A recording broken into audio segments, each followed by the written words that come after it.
it's a number of things. But I think one of the things that we have to look at is, you know, how our businesses see the benefit of raising employees from the lowest level up and moving our employees up, giving our employees an opportunity right here in South Carolina. We do a lot of recruiting from out of state, et cetera, but we have families right here that deserve a raise.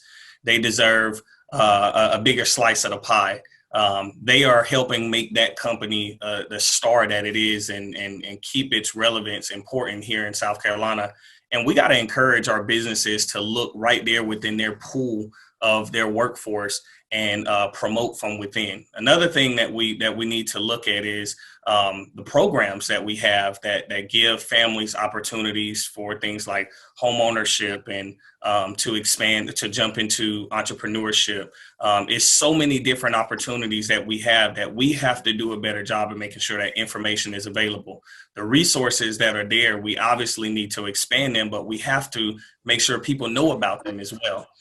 So I want to see a better job with the communication of what's available. And then again, more work done with businesses here to promote from within, and make sure people are able to get more pay.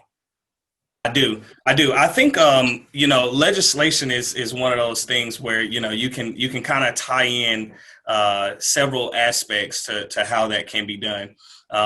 One thing I think that legislation can do to support this or support an outreach like that is look at what type of benefits the business would be looking for, or type of partnerships the business would be looking for from the state, in order to do this within their own business, right? They're gonna want some type of incentive, and I do think that the legislation has the power to put some type of incentive that works for both sides to make sure that they're doing what you would hope that they would want to do anyway, as far as promote from within. But absolutely, I see a role for legislators in that.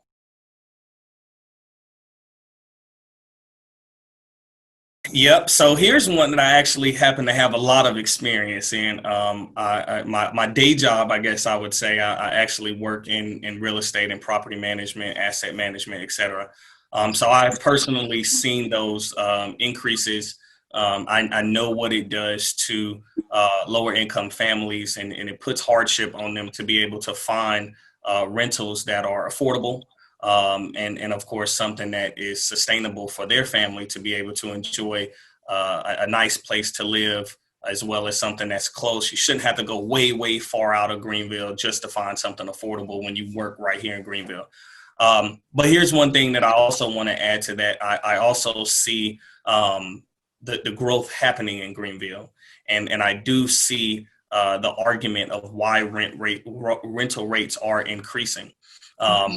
But I noticed that there's a gap in between that and making sure that we have an opportunity to still have affordable housing. So I would say I would approach that several ways. The first way, I would not encourage people to continue to grow their real estate portfolio in this growing market. I do think that is something we don't want to discourage. But I also want to say that I would make sure that we are making investors aware that there is a need for affordable housing. We have to make sure that people recognize that Greenville is a place where we want everyone to be able to have an opportunity to come and live. But we want to make sure that we close in that gap, and that we have places that are affordable for people who need affordability, which is all of us really. I want to live in an affordable place too. So I would say that another way that I've put a lot of thought into that, and I also think that we can combat that, is make sure that we are encouraging home ownership. I don't think we should shy away from that. We should make sure that, again, we're talking about the resources that are available. We're looking at the criteria and the requirements behind it. We're in this growing market. We have great working class people in this market. We need to make sure that they're able to purchase a home, or purchase that property as well, which we know in a lot of cases, buying a home, especially here in Greenville, your mortgage is probably going to be cheaper than what that rental rate was.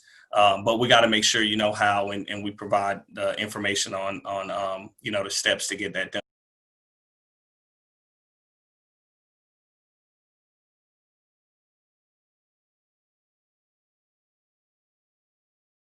First thing that comes to my mind is making sure that the care services, as far as after school care, daycare, whatever the case may be, the support has to be there for our single mothers. We do have to understand just some of the responsibilities that's on that single mother.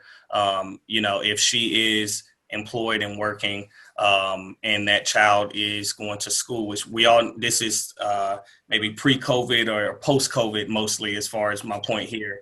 But there's still things that a single mother needs, even during the COVID timeframe. I think that it's important that we recognize that single mothers have a lot. They have a lot of responsibilities, and they're caring for our future. So to ignore them is at the absolute wrong way. So definitely making sure that resources are available, making sure that single mother knows how to access those resources, improving them. And then I think employers also have to take into account single mothers. I think that it's important for them to kind of look at some of how they do their rules and regulations within that workplace, and have space in there to acknowledge what that single mother is carrying, for sure.